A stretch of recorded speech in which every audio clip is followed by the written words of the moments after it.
Conosco. Vamos ao texto bíblico, Atos capítulo 2, do versículo 37 até o versículo 41. A palavra de Deus transforma vidas, é o tema da mensagem de hoje. O texto bíblico diz assim: quando ouviram isso, ficaram muito comovidos e perguntaram a Pedro e aos demais apóstolos: que faremos, irmãos?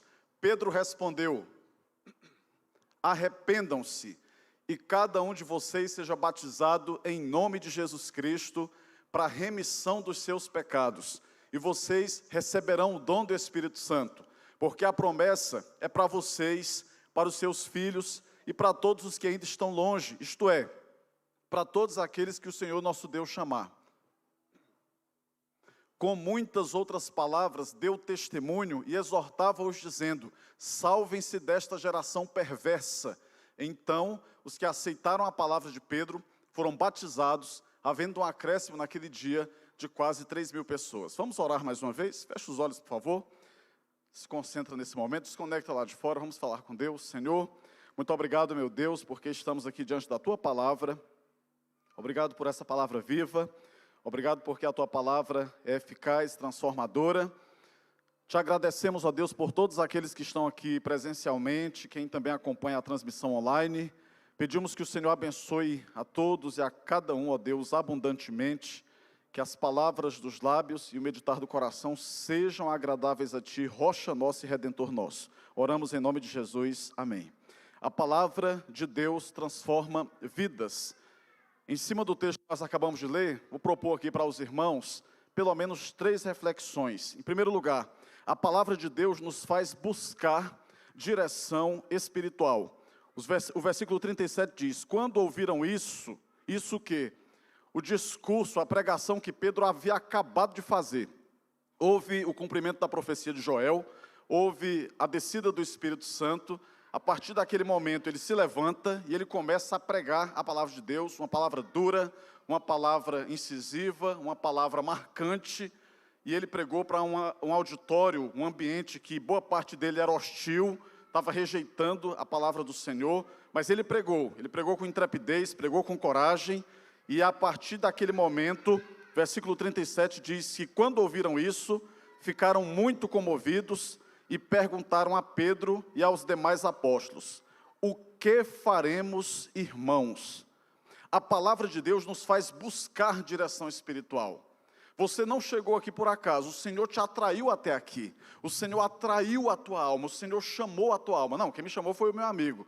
Teu amigo foi usado por Deus para te atrair.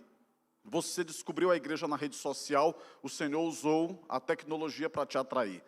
Tudo aquilo que é bom vem de Deus. Um convite para que você chegue na igreja, para que você conheça a palavra, uma forma de chamado ali pelas redes sociais. Tiago diz isso: toda boa dádiva, todo dom perfeito vem do alto, vem de Deus. Deus está proporcionando a chance de que você o conheça. Quando ouviram isso, ficaram muito comovidos e perguntaram a Pedro e aos demais apóstolos: o que faremos, irmãos? A palavra de Deus, ela nos faz buscar direção espiritual, porque essa é a nossa inclinação natural. A pessoa pode ser bilionária, mas no momento em que ela começa a meditar sobre a vida, sobre a eternidade, sobre os dilemas, ela chega no momento que descobre: a resposta não está aqui no dinheiro, a resposta não está nos bens materiais, a resposta não está nos prazeres que eu tenho experimentado de um montão. Eu preciso de uma resposta, Todo ser humano tem essa inclinação natural, busca ao Senhor. Quando ela não tem a clareza, as diretrizes, a baliza, os indicativos da palavra, ela fica perdida. Por isso que muitos direcionam sua fé para realidades diferentes. Você chega, por exemplo, na Índia, a Índia tem bilhões de deuses. Ela pode fazer coisas extremas em algumas expressões de religião na Índia, como sacrificar crianças numa forma de ritual de culto, mas ela rejeita, por exemplo, que se mate uma mosca. A vaca pode ser sagrada. Então, sem a baliza, sem o equilíbrio da palavra de Deus, a fé ela fica completamente descompensada, desregulada, desajustada. ela pode ir para qualquer direção, inclusive para muitas direções que desonram, que desagradam a Deus. À medida que eu vou lendo a palavra, eu vou tendo nitidez e clareza, porque a palavra é riquíssima. Quanto mais nós conhecemos a palavra, mais nós conhecemos o caráter de Deus. Porque nós costumamos dizer que a Bíblia é a palavra de Deus, e de fato é. Só que mais do que isso, a Bíblia é a autobiografia de Deus. O que é a biografia? É o relato da história de vida de uma pessoa. A autobiografia é quando a própria pessoa escreve a sua biografia. A Bíblia é a autobiografia de Deus. Porque por mais que Deus tenha usado homens inspirados pelo Espírito Santo para escreverem um texto bíblico, Deus é que estava por trás e adiante de todo aquele processo da inspiração. A palavra revela o caráter do próprio Deus. E aí você começa a ter aquele interesse, você começa a se despertar pela palavra, você não sabe nem por onde começar, mas começa, você ouve um podcast na internet, você vê um recortezinho no Instagram, no YouTube, e aquilo começa a instigar você começa a pensar sobre o porvir, sobre o amanhã, e quando a minha respiração acabar, quando os meus olhos se fecharem nessa terra, aonde eu os abrirei? Aonde que eu vou estar 5 minutos depois da minha morte? Pastor, não tinha nem pensado nisso, agora você botou uma pulga atrás da minha orelha. Durma com esse barulho, é para isso mesmo. Porque nós vamos sentindo a pressão de encontrarmos as respostas. E a principal resposta nós temos aqui na palavra de Deus. Ela se autodeclara, por exemplo, como lâmpada para os pés e luz para o nosso caminho. Nosso mundo é um mundo de trevas. A analogia bíblica é que esse mundo está nas trevas do pecado, um breu total, escuridão total. E a palavra do Senhor, ela acende diante de nós a luz, ela irradia, ela ilumina o nosso caminho. E por meio da iluminação da palavra, nós vamos discernindo todas as coisas. A palavra do Senhor lança luz sobre a nossa compreensão, nos faz discernir as coisas, nos faz discernir a vida, nos permite saber quem nós somos, nos permite saber quem Deus é, nos permite saber o que Deus espera de nós. A palavra nos alcança, nos golpeia, nós somos golpeados pela palavra. Quando ela nos golpeia, olha as expressões que ele usa. Ele fala que aqueles homens foram comovidos, então foi um golpe forte, mexeu profundamente com eles. Foram comovidos e perguntaram a Pedro e aos demais apóstolos: e agora, meus irmãos, o que nós faremos? Foram 2 reações dos ouvintes, comoção e ação. Tem muita gente que ouve a palavra, eu tenho batido muito nessa tecla. Aqui não é simplesmente para você ter uma postura passiva. Você precisa ter a postura passiva de ouvir a palavra, mas precisa ter uma postura ativa imediatamente após. Você precisa ouvir a palavra, ser tocado pela palavra, como aconteceu aqui com aqueles ouvintes. Eles ficaram comovidos pela palavra, mas você tem que dar um passo de fé, de coragem. Você tem que agir. Você tem que abrir a boca, você tem que procurar, você tem que perguntar, você tem que pedir socorro. Me acode, por favor, me ajude. Eu preciso entender. Independentemente de quem seja. Quando Jesus encontrou com Nicodemos, ele falou isso. Você, um homem tão versado, conhece tantas coisas, parece que não conhece nada. Não conhece nada. Tu és mestre em Israel, tu és mestre em Israel. Então não é simplesmente ter o conhecimento religioso, mas é conhecer a palavra de Deus. Aquilo que ele fala sobre si mesmo, sobre os seus propósitos para a nossa vida. O que ele espera de nós? O que ele deseja fazer conosco? Tem a comoção, mas tem a ação. Você se levanta, você pergunta. Então eles fizeram isso com aquele que havia acabado de pregar uma mensagem duríssima. Uma mensagem duríssima. A palavra de Pedro, a pregação de Pedro, se você ler depois, você vai perceber, ele bate forte, ele golpeia, ele nocauteia. Porque ele vai falar que para os judeus, vocês mataram o autor da vida. As mãos de vocês estão sujas de sangue. Vocês foram cúmplices da morte do autor da vida. Alguns ficaram enfurecidos, mas outros ficaram comovidos. E os que se comoveram com aquela palavra, porque é assim que Deus trabalha.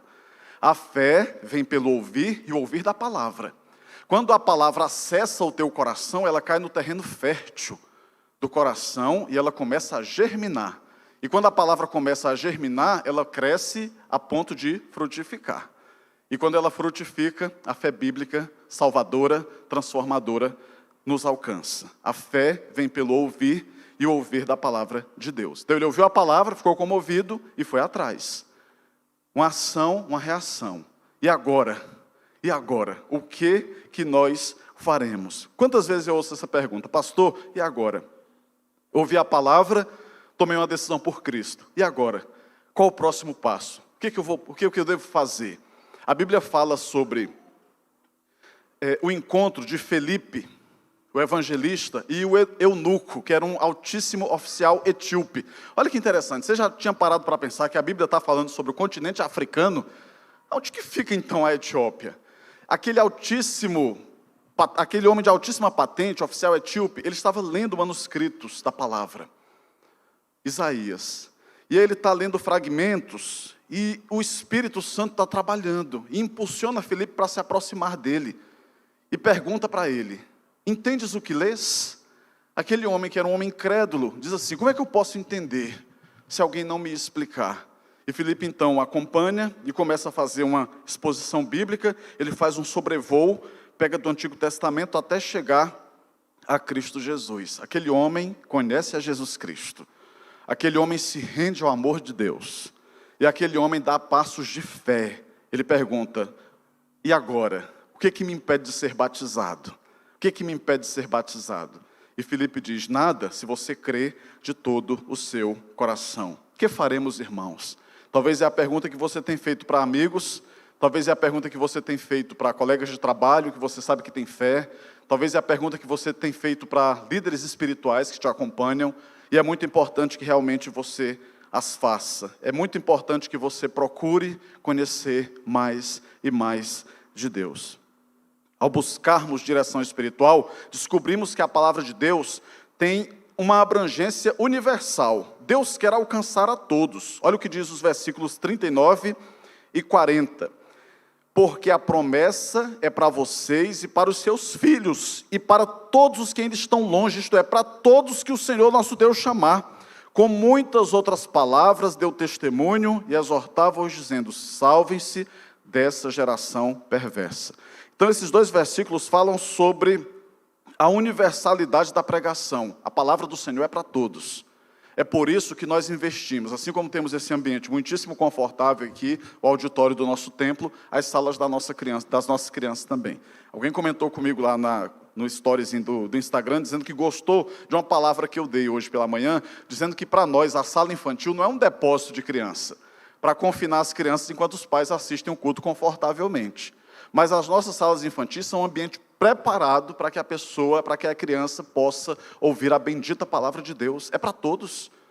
A nossa igreja ela é uma igreja linda em vários aspectos. Um deles é que ela é uma igreja intergeracional. É uma igreja para todas as gerações. O pessoal brincava no jargão popular, dizia assim, do mamando ao caducando, da criancinha, do bebezinho ao ancião. Todos são lembrados, porque a palavra do Senhor é para todos. E foi exatamente isso que o servo do Senhor falou, porque a promessa é para vocês. Que promessa? A promessa do derramamento do Espírito Santo.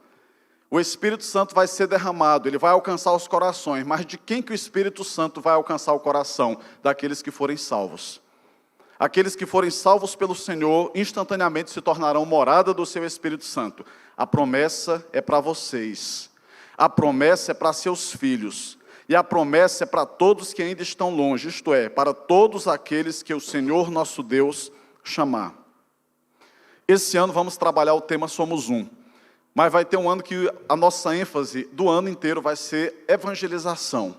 E nós vamos encorajar a todos nós a irmos além fronteiras, a evangelizarmos pessoas inéditas, pessoas que não têm absolutamente nenhum tipo de contato conosco, de amizade, por meio de um primo, ninguém. E Balsas é grande. Eu chuto que Balsas tem mais de 150 mil habitantes. E nós temos ainda muita gente para ser alcançada.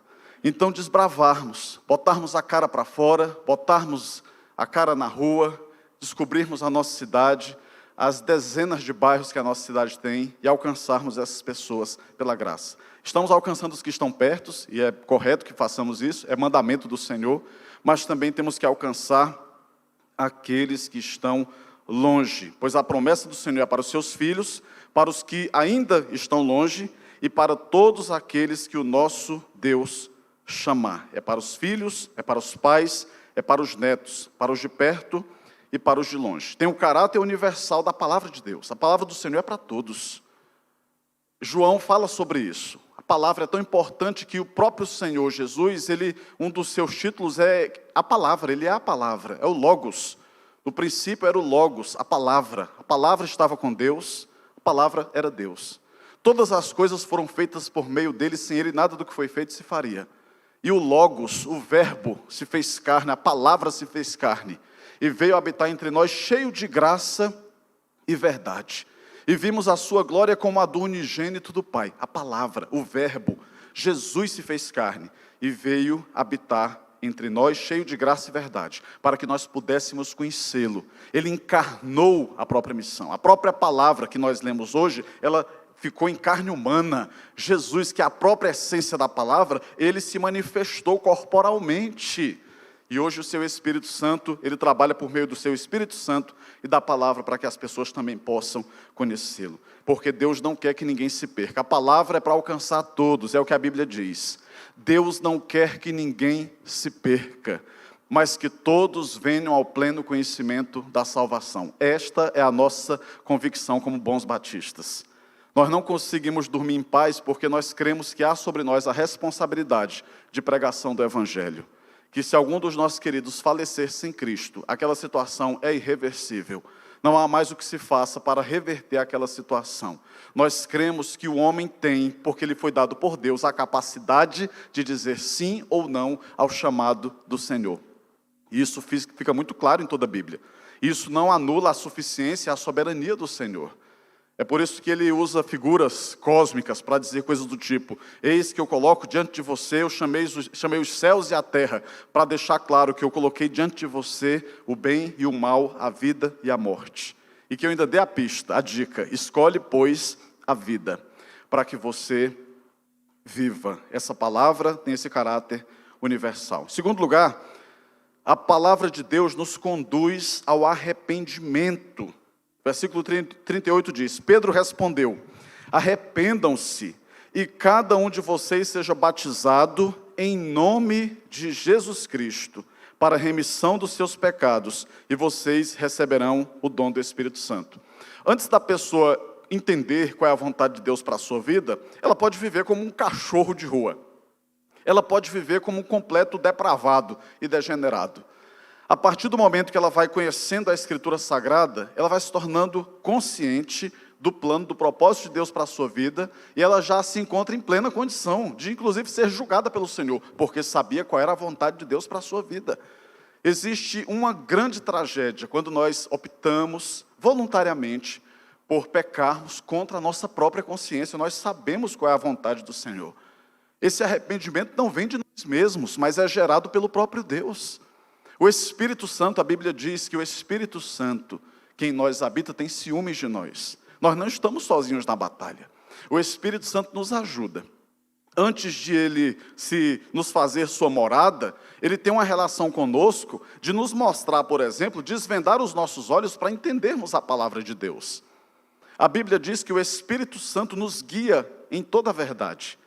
O Espírito Santo, diz a palavra, que ele testifica com o nosso espírito que nós somos filhos de Deus. O Espírito Santo descortina diante de nós a boa vontade do Senhor, nos dá clareza. A pessoa pode pegar o texto bíblico, se Deus não abrir os seus olhos, não descortinar diante da pessoa a sua majestade, ela não vai entender nada, ela não vai compreender. Porque o Senhor escolhe revelar a nós a sua palavra. Então não adianta se aproximar e dizer: eu sou um linguista, eu sou especialista em línguas, eu sou poliglota, eu falo vários idiomas, inclusive as 3 línguas do texto bíblico original, grego, hebraico e aramaico. Isso é irrelevante, é inútil, porque se Deus não quiser descortinar, nós ficamos cegos. O facho de luz encandeia a nossa visão, a gente não entende nada. Por isso que Deus usou o apóstolo para dizer: irmãos, vejam a vocação de vocês, que não são muitos os grandes segundo a carne que são chamados, mas Deus escolheu as coisas loucas deste mundo para confundir as sábias, as fracas para confundir as fortes, as vãs desprezíveis e as que não são para confundir as que são, para que diante dele nenhuma carne se glorie. E ainda manda assim: se alegrem, porque isso que vocês estão vendo, que são pequeninos no reino, reis poderosos desejaram ver e não puderam. É um privilégio que nós temos, conhecer a revelação e a manifestação da glória de Deus. A palavra do Senhor nos conduz ao arrependimento. Nós lemos a palavra e ela vai nos esmagando. Você conhece da literatura, porque já foi versado, já foi traduzido para a língua portuguesa, muito conteúdo do C.S. Lewis. No começo ele era ateu, agnóstico, ateu, coração petrificado, uma pedra de gelo, parecia um paralelepípedo. E de repente Deus o transforma. Tem um livro que foi escrito sobre ele, O Mais Relutante dos Convertidos. E ele fala sobre a sua trajetória, a sua transição para conversão e rendição. Um outro que tem livros, muitos livros já traduzidos para a língua portuguesa, inclusive virou filme, Erwin Lutzer. Ele fala sobre isso. Ele fala sobre como que ele, como jornalista, norte-americano, ele queria pesquisar sobre a fé cristã para desmoralizar os cristãos. A sua esposa era convertida, ele não era. Começou a ler, começou a pesquisar, a investigar. E quanto mais ele conhecia, Deus o esmagava, Deus o desmontava, Deus o esfacelava, o esfarelava. Deus o quebrou em pedaços para que Deus pudesse o refazer. Depois se tornou um grande apologeta, um grande pregador, proclamador da palavra de Deus. A palavra nos leva ao arrependimento. Pedro respondeu, quando perguntaram, o que faremos? Ele respondeu, arrependam-se e cada um de vocês seja batizado em nome de Jesus Cristo. O batismo, temos falado sobre isso também, é uma evidência externa do que Deus fez internamente, uma demonstração pública do que Deus fez em nosso secreto, no coração e no interior. Arrependam-se e sejam batizados. Arrependimento está ligado com a ideia de metanoia. Metanoia é a mudança de mente, é a conversão, está tudo interconectado. A conversão, é impossível você se converter e continuar na mesma direção. Você vai numa rodovia, numa avenida, aí tem uma placa para conversão. Você seguiu direto. Você não fez a conversão. Na conversão você muda radicalmente a sua rota. Você está indo para o norte, passa aí para o sul. Então, a pessoa estava caminhando para o inferno. Ela voltou para caminhar em direção ao céu. E isso só é possível por meio do arrependimento. Para que você tenha acesso ao reino de Deus, isso só é possível por meio do arrependimento. Não há outra forma de ingresso. Não é por ancestralidade, não é porque os teus antepassados são ou foram nobres, não é por poder aquisitivo, capacidade social. Você não compra o ingresso na mão de pistolão, você não compra na prateleira do atacadão, você não pede pela Shopee, Mercado Livre. Você precisa ter a experiência do arrependimento. E somente a palavra de Deus tem o poder, pela ação do Espírito Santo, de gerar arrependimento sincero em nós. O arrependimento, como diz o pastor Augusto Nicodemos, não é quando você chora. Arrependimento é quando você muda. E você começa a se arrepender. Você começa a identificar, esta vida não é para mim. Este ambiente, eu já não faço mais parte dele. O Senhor não deseja que eu o desonre. Como você entendeu isso? Lendo a palavra. E porque o Espírito Santo é o teu ajudador. Uma das palavras que definem o Espírito Santo é que ele é o parácletos de Deus. No grego, é a mesma palavra para advogado, parácletos. Aquele que está ao lado, o ajudador, mas que também é um consolador, o Espírito Santo. Mas ele não está simplesmente ao lado. Ele está dentro de nós. No momento em que nós recebemos a Cristo, pelo arrependimento sincero, como o único e suficiente Senhor e Salvador, o Espírito Santo vem morar em nós. Nós cremos que há ali o batismo com o Espírito Santo. Porque você não tem como retalhar e receber Jesus e não receber o Espírito Santo. Você os recebe instantaneamente, simultaneamente. E o Espírito Santo vem habitar em você. Quando o apóstolo Paulo fez uma advertência para a igreja em Corinto, ele falou assim, vocês não sabem, por causa da vida imoral que levam, vocês não sabem que o Espírito que habita em vocês tem ciúme. Quando Deus queria se manifestar ao seu povo, ele tinha algumas habitações. Ele habitou, por exemplo, no tabernáculo, ele habitou no templo, mas nesta dispensação, nesse tempo, ele escolheu habitar em nós. Uma palavra linda, uma expressão bíblica que eu acho lindíssima, é que ele escolheu tabernacular em nós. O tabernáculo do Senhor somos nós. Ele decidiu morar em nós. Nós somos a morada do Espírito Santo. Por isso que nós temos que cuidar tão bem desse nosso inquilino. E ele chega a nós por meio do arrependimento. O arrependimento gerou a salvação. Quando as pessoas foram em busca de João Batista, para ouvir o que ele tinha para dizer, ele falou, raça de víboras, quem vos ensinou a fugir da ira vindoura? Produzam, pois, frutos dignos de arrependimento. Não basta apenas dizer que quer mudar. Mostre pelos frutos que você está querendo mudar. Que você tem coragem de romper com aquilo que te escraviza. Que você tem coragem de meter o pé na porta e estourar a porta do cativeiro, do calabouço do qual você está aprisionado pelo pecado. O Senhor já arrebentou a porta, você tem que ter coragem de sair. Você tem que ter coragem de botar os pés para fora, a cabeça para fora, respirar o ar puro espiritual. Sair dessa intoxicação maldita do calabouço, do cativeiro do pecado. Dizer, Senhor, eu não fui criado para isso. Eu não sou um animal que segue os ciclos do cio. Eu não vou seguir como se eu vivesse uma vida bestial, imunda. Eu não sou um tambor de lixo. Eu não fui criado para isso. Mas eu fui criado para a glória do Senhor. Quanta gente que não olha para a palavra. E porque não olha para a palavra, não vai se arrepender nunca. Porque ela não tem baliza, não tem diretriz para saber o que é certo e o que é errado. Já se falou, se Deus não existe, tudo é permitido. E o próprio apóstolo Paulo teve um momento que ele falou assim, se você não quer seguir a Deus e a palavra, não perca seu tempo não. Vá, coma, beba. E é o que ele disse, muitos dizem naquela sua época, vinde, comamos e bebamos, que amanhã morreremos. Vamos curtir a vida adoidado, porque a vida é só isso aqui. Mas a palavra nos bota freio, porque ela nos mostra que nós não fomos criados para isso. Nós fomos criados para a glória de Deus. Nos arrependemos.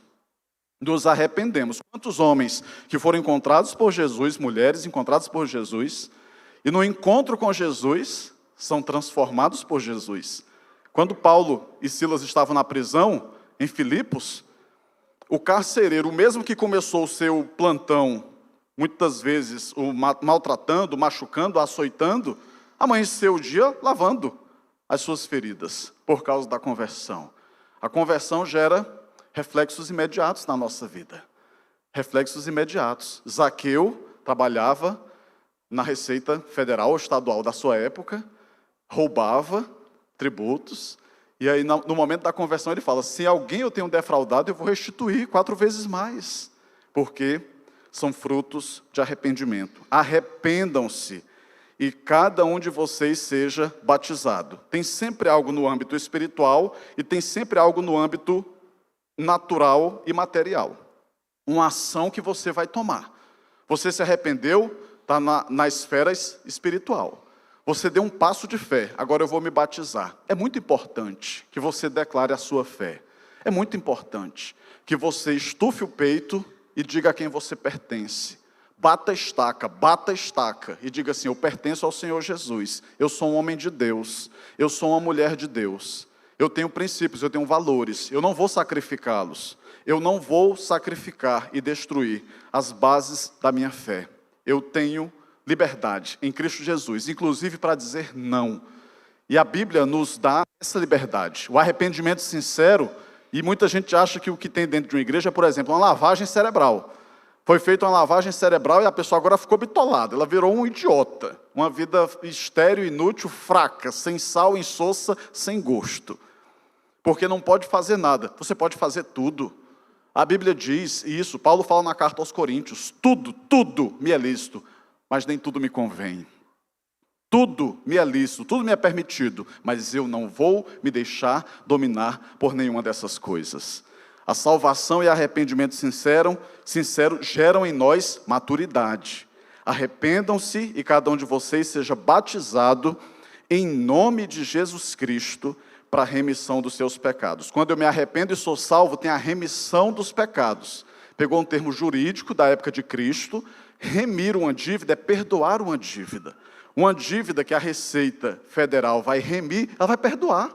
A remissão significa perdão, diferente de redenção. A expressão bíblica, teológica, redenção, é tomar de volta para si. Quando o Senhor nos redime, Ele nos arranca das garras de Satanás e nos traz para a sua presença e para o seu colo de novo. Na remissão, é um termo bíblico que significa perdão das dívidas. Quem poderia pagar o preço do seu pecado? Nenhum de nós. A Bíblia diz que quem transgredisse um item da lei, transgrediria toda a lei.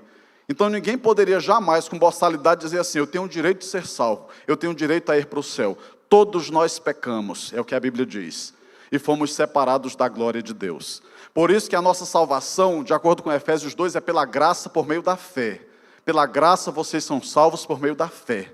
E isso não vem de vocês, é um dom, é um cáris, é um presente de Deus. E não vem das obras para que ninguém se glorie. Então o Senhor perdoou a nossa dívida e Ele nos salvou.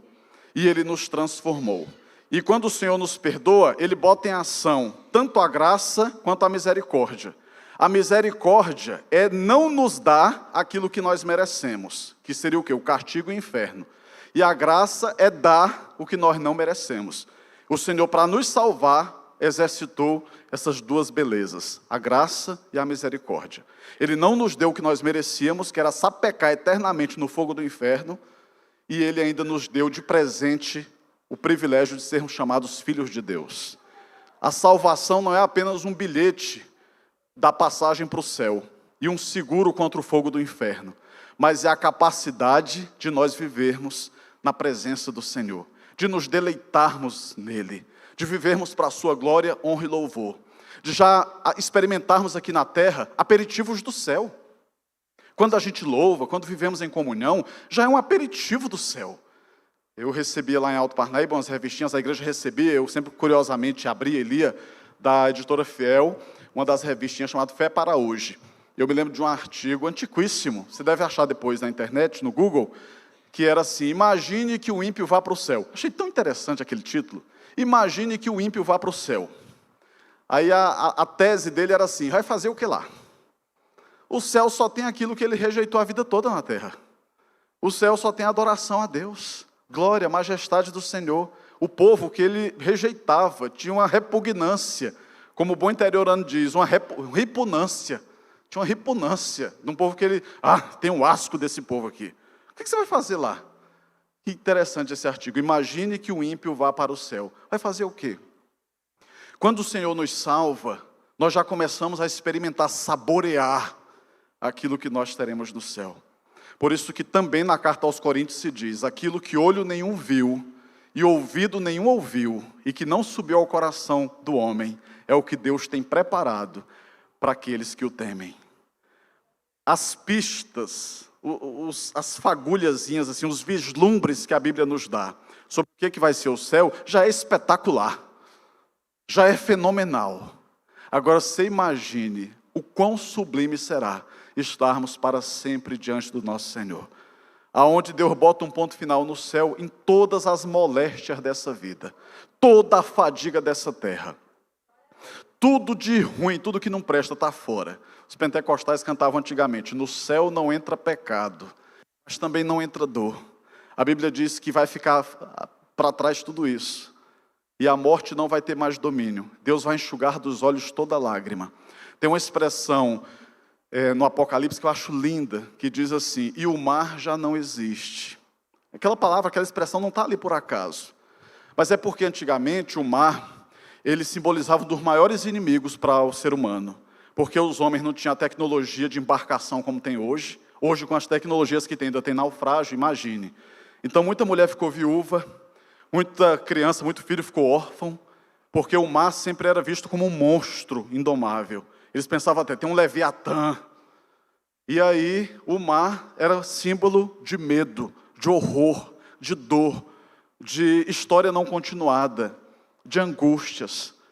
E aí, na revelação do céu, Deus dá essa revelação por meio de João, e o mar já não existe, no sentido de que todos os seus temores ficam para trás.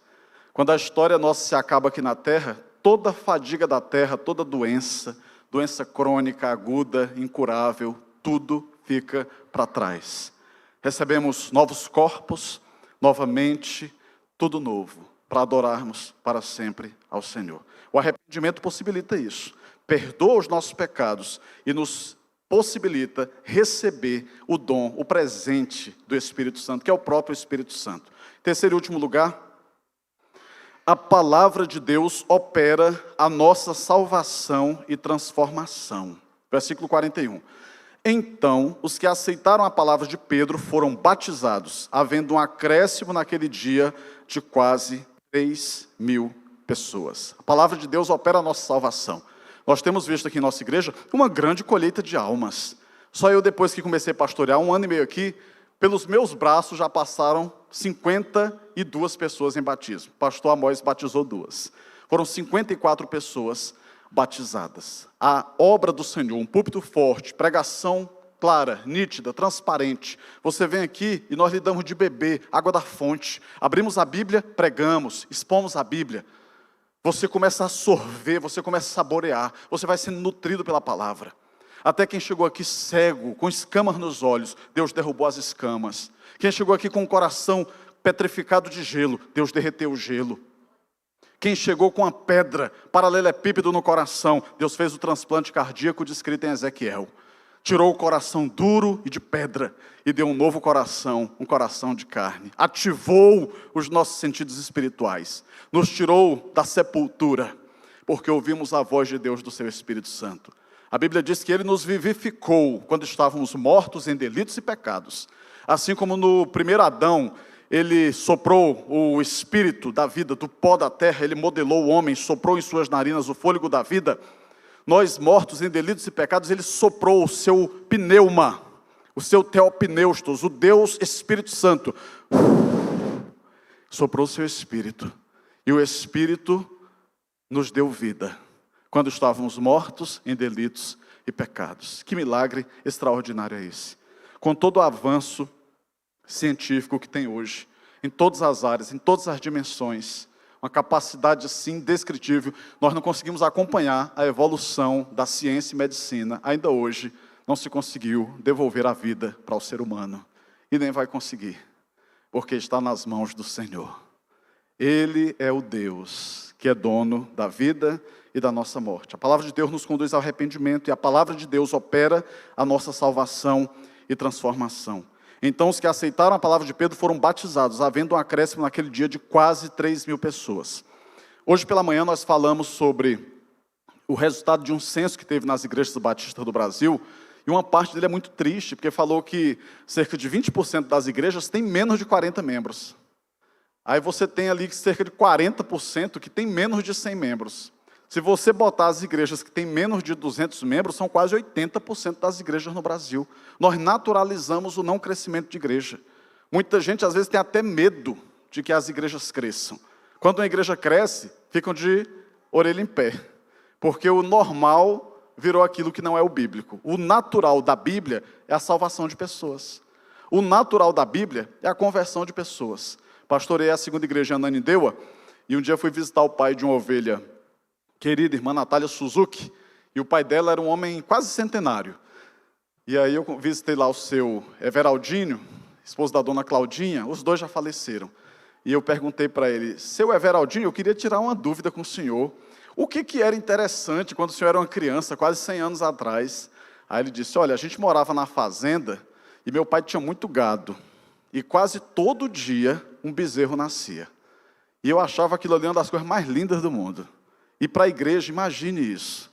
O quanto que é lindo quando há novos nascimentos. Domingo, só crianças, foram 5 crianças que entregaram a vida para Jesus. Nós já temos aí mais gente para ser batizada. As aulas começam no primeiro domingo de fevereiro. Mais gente vai ser batizada. E Deus vai manifestando o seu poder. Um dos sinais vitais de uma igreja é que ela está tendo conversão. Mas tem lugar que você vai, que igreja que tem batistério é aquela piscina dentro da igreja para batizar as pessoas, que está cheia de teia de aranha. Virou depósito de bugiganga, de quinquilharia, de cadeira quebrada, ventilador quebrado, porque não enche nunca, não tem ninguém para batizar. E nós naturalizamos isso. Pedro se levanta, cheio do poder do Espírito Santo, prega uma mensagem ali de uns 15 minutos, 10, 15 minutos, faz o apelo, 3.000 pessoas entregam a vida para Jesus. E a gente vê a velocidade com que esse pessoal converte e é batizado. Às vezes a gente matava as pessoas no cansaço, convertia, e aí ficava aquela coisa maçante, enrolada, sem fim. Hoje o nosso processo está simplificado. A gente também não tem atropelo, precipitação, mas com 8 encontros, você já pode ser conduzido ao batismo. Porque você está dando uma demonstração de fé. Igual o eunuco, oficial etíope, perguntou para Filipe, aqui tem água, naquela região da faixa de Gaza, de praia. Aqui tem água, o que impede que eu seja batizado? E o apóstolo, o evangelista respondeu, nada, se você crê de todo o seu coração. Um dos momentos mais lindos que eu acho na vida de uma igreja, depois da conversão, é batismo. porque é demonstração de que aquela igreja está viva, de que o sorriso de Deus está sobre aquela igreja, de que Deus se agrada dela e sobre ela tem o seu favor. Então, os que aceitaram, quando fala que aceitaram, existe uma capacidade de vontade, de dizer sim ou não. Você pode dizer não, você pode dizer sim.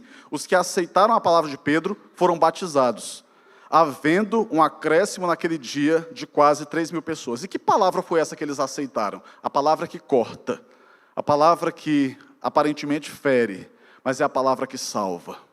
A palavra que salva. Deus usou o profeta para dizer assim: vinde, voltemos ao Senhor, porque Ele nos despedaçou.